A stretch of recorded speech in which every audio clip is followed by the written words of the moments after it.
Assalamualaikum warahmatullahi wabarakatuh. Selamat siang anak-anak. Nah, sebelum kita memulai pelajaran pada siang hari ini, alangkah lebih baiknya kita membaca bismillah terlebih dahulu ya. Kita baca dari rumah kita masing-masing. Bismillahirrahmanirrahim. Oke, selanjutnya, bagaimana kabar kalian hari ini? Semoga kita semua masih tetap dalam lindungan Allah ya. Oke, walaupun kita dalam kondisi seperti ini, kita harus selalu semangat dan selalu terus belajar walaupun itu dari rumah masing-masing. Nah, sebelum Ibu memulai pelajaran pada siang hari ini, Ibu mau tanya dulu, masih ada yang ingat gak sih pelajaran kita sebelum ini, semester kemarin yang sudah diajarkan oleh guru-guru sebelumnya? Nah, yang pertama ada apa? Ada toharoh, ada macam-macam najis, ada cara-cara bersuci, dan kemarin juga sudah dijelaskan juga mengenai wudhu. Nah, kali ini Ibu juga akan mempraktekkan ya tata cara wudhu. Nah, sebelum itu kalian sudah tahu nggak sih? Kalian tuh masih ingat nggak apa sih itu wudhu? Nah, sebelum Ibu meneruskan materi yang selanjutnya, agar kalian lebih semangat, kita harus melakukan sesuatu. Kira-kira apa ya? Nah, di sini Ibu ada lagu, yaitu judulnya Tepuk Wudhu. Nanti kalian ikutin sama-sama ya di rumah kalian masing-masing. 1, 2, 3, tepuk wudhu. Baca bismillah sambil cuci tangan. Kumur-kumur basuh hidung, cuci muka. Tangan sampai ke sikut, kepala dan telinga. Terakhir basuh kaki lalu doa, amin. Nah, kalian bisa mempraktekannya di rumah masing-masing agar kalian lebih semangat lagi. Nah, untuk materi selanjutnya akan disampaikan oleh Bu Vina. Silakan Bu Vina. Terima kasih untuk Bu Laila sudah memberikan semangat kepada anak-anak dengan melakukan tepuk wudhu.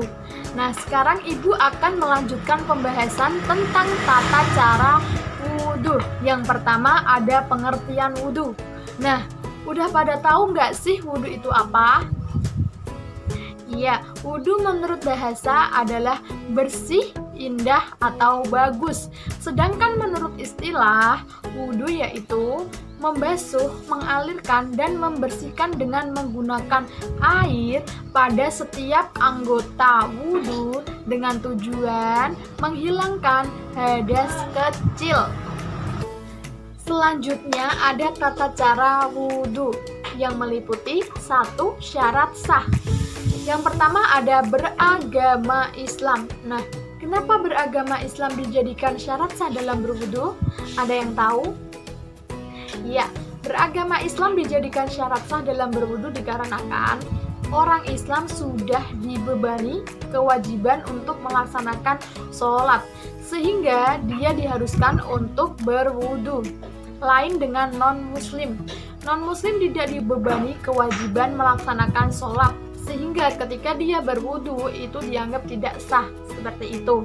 Syarat sah yang kedua ada balik dan berakal sehat atau mumayyiz. Saat anak usia tamyiz berarti anak tersebut sudah diharuskan untuk melaksanakan sholat. Nah, usia tamyiz itu berapa? Ada yang tahu anak-anak? Ya, usia tamyiz itu ketika anak usia 7 tahun sampai 10 tahun. Di sini anak tersebut sudah diharuskan untuk melaksanakan sholat. Jika tidak melaksanakan sholat, berarti orang tua harus siap untuk memukulnya. Namun, memukul ini tidak keras ya anak-anak, cukup untuk menggeretak saja. Lain dengan usia balik. Usia balik itu anak laki-laki sudah mengalami mimpi basah. Nah, sedangkan anak perempuan mengalami haid. Nah, di sini anak tersebut sudah diharuskan untuk sholat wajib. Nah, jika dia tidak melaksanakan sholat, berarti dosanya sudah ditanggung dia sendiri, seperti itu. Nah, sedangkan berakal sehat itu berarti orang tersebut tidak gila atau sehat akal. Selanjutnya, syarat sah yang ketiga itu tidak berhadas besar. Maksudnya yaitu suci dari haid atau nifas. Syarat sah yang keempat yaitu menggunakan air yang suci dan mensucikan serta mengalir. Nah, maksudnya ketika kita berwudu itu air yang kita gunakan itu harus suci dan mensucikan, dan juga disertai air tersebut itu mengalir dari atas hingga ke bawah, seperti itu ya anak-anak. Syarat sah yang kelima yaitu tidak ada yang menghalangi sampainya air ke kulit. Maksudnya ketika kita berwudu, kita harus melepaskan segala hal yang dapat menyumbat atau menghalangi air wudu masuk ke kulit kita. Seperti apa? Yaitu seperti kuteks, cincin, gelang, atau yang lainnya. Nah, tadi kan sudah dijelaskan mengenai syarat-syarat sah dalam berwudu. Nah, selanjutnya Ibu akan menjelaskan tentang rukun-rukun wudu. Rukun wudu itu adalah semua yang harus ada dalam wudu. Yang pertama itu adalah niat. Hal pertama yang harus dilakukan saat berwudu itu adalah niat. Selanjutnya kita membasuh muka sendiri. Itu kita membasuh ke muka kita sebanyak 3 kali.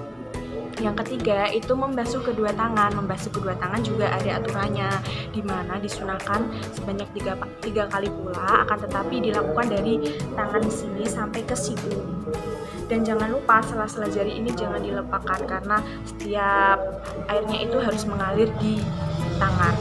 Yang keempat itu mengusap kepala. Mengusap kepala sendiri itu diartikan membasuh sebagian kepala kita yang ada di depan ini.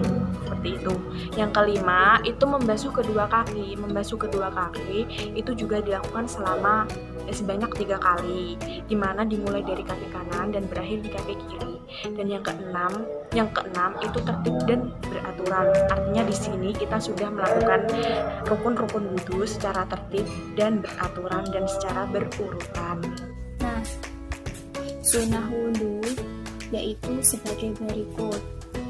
Yang pertama yaitu membaca basmalah di awal wudu. Sebelum melakukan wudu, hendaklah diawali dengan membaca basmalah. Yang kedua yaitu membasuh kedua pergelangan tangan. Sebelum kita melakukan wudu, disunahkan mencuci tangan terlebih dahulu. Dalam mencuci tangan, apabila kita yakin bahwa tangan kita bersih, maka kita cukup memasukkan ke dalam bak. Apabila tangan kita sedang kotor, maka sebaiknya kita mengguyurnya saja. Yang ketiga yaitu berkumur-kumur. Yang keempat yaitu menghirup air ke hidung lalu menyemprotkannya atau yang kelima yaitu bersiwak atau menggosok gigi. Membersihkan mulut dengan cara bersiwak yaitu menggunakannya dengan kayu arok atau menggosok gigi dengan sikat atau benda-benda sikat lainnya. Yang keenam yaitu mengusap telinga. Caranya yaitu letakkan ibu jari kita ke bagian luar telinga, lalu letakkan jari telunjuk kita ke dalam telinga, lalu putar ke atas sehingga saling bertemu. Yang ketujuh yaitu membasuh anggota wudu 3 kali. Dalam membasuh anggota wudu disunahkan membasuhnya sebanyak 3 kali. Dan yang kedelapan yaitu membasuh seluruh kepala, yaitu salah satu dari sunahnya dalam berwudu dengan membasahi seluruh kepala kita. Yang kesembilan yaitu mendahulukan anggota tubuh bagian kanan. Sebaiknya kita dalam berwudu mendahulukan anggota bagian kanan dan mengakhiri dengan yang terakhir yaitu membersihkan sela-sela jari dan kaki. Selanjutnya yaitu ada lafal niat wudu. Di sini ibu akan membacakan lafal niat wudu. Anak-anak bisa menirukannya dengan melihat gambar yang ada di layar. Oke anak-anak. Bismillahirrahmanirrahim. Nawaitul wudu al-raf'il hadasil asghari fardolillahi ta'ala, yang artinya aku niat wudhu untuk membersihkan hadas kecil fardu karena Allah Ta'ala. Lafaz doa setelah wudhu yaitu sebagai berikut. Bismillahirrahmanirrahim. Asyhadu an la ilaha illallah wahdahu la syarika lah wa asyhadu anna Muhammadan abduhu wa rasuluh.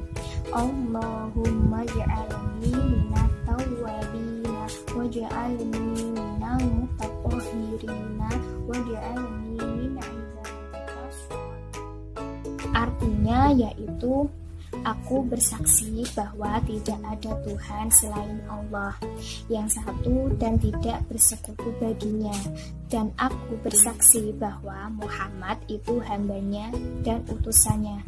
Ya Allah, jadikanlah aku orang yang bertaubat dan jadikanlah aku orang yang suci. Selanjutnya adalah faktor-faktor yang membatalkan wudhu. Yang pertama itu ada buang air kecil dan besar. Keluar angin dari dubur pun juga bisa membatalkan wudhu. Yang ketiga adalah tidur. Yang keempat bersentuhan. Yang kelima itu menyentuh kemaluan. Yang terakhir yaitu hilang ingatan. Selanjutnya, ibu akan mempraktikkan tata cara berwudu. Nah, sebelumnya mari kita lihat video tata cara berwudu berikut ini. Gerakan-gerakan wudu. Membasuh telapak tangan.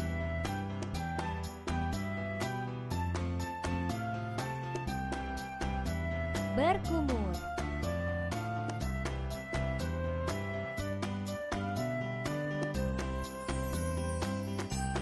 Membasuh hidung.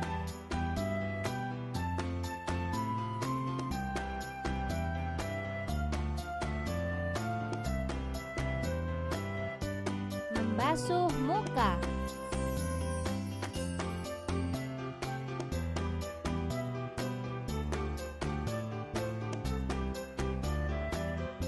Membasuh tangan kanan.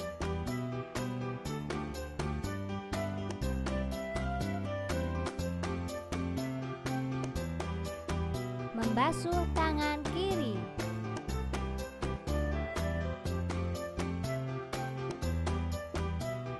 Membasuh kepala.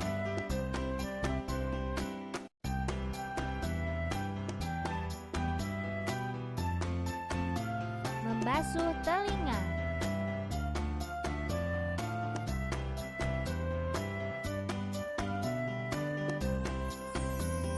Membasuh kaki kanan.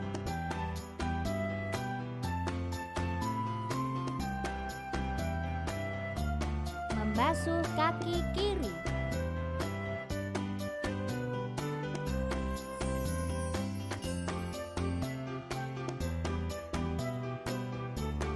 Nah, sudah lihat semua ya anak-anak dari video tersebut, kita menjadi tahu bagaimana tata cara berwudu. Yang pertama, niat terlebih dahulu. Telapak tangan seperti ini ya anak-anak, di bawah air. Nah, selanjutnya berkumur. Seperti ini. Air ditadahkan dalam tangan baru dikumurkan. Yang selanjutnya membasuh hidung. Lubang hidung. Selanjutnya membasuh muka. Yang selanjutnya membasuh tangan kanan terlebih dahulu sampai sikut ya anak-anak. Baru kemudian tangan kiri. Nah, selanjutnya membasuh kepala di sini umbul-umbul seperti ini. Nah, selanjutnya membasuh telinga.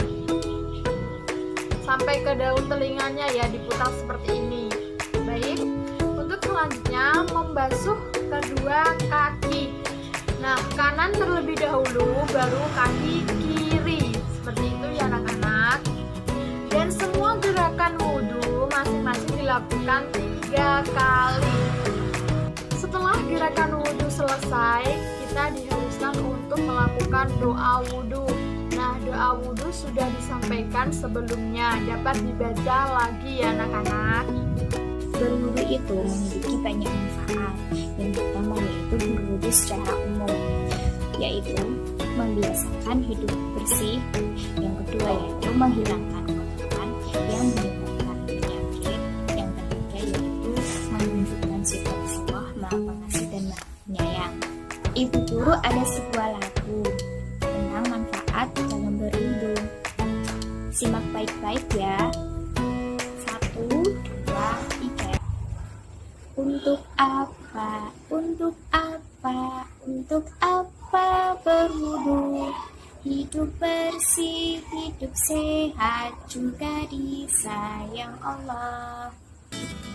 Untuk mengakhiri pembelajaran fikih hari ini, marilah kita membaca bacaan hamdalah bersama-sama. Alhamdulillahirabbil alamin.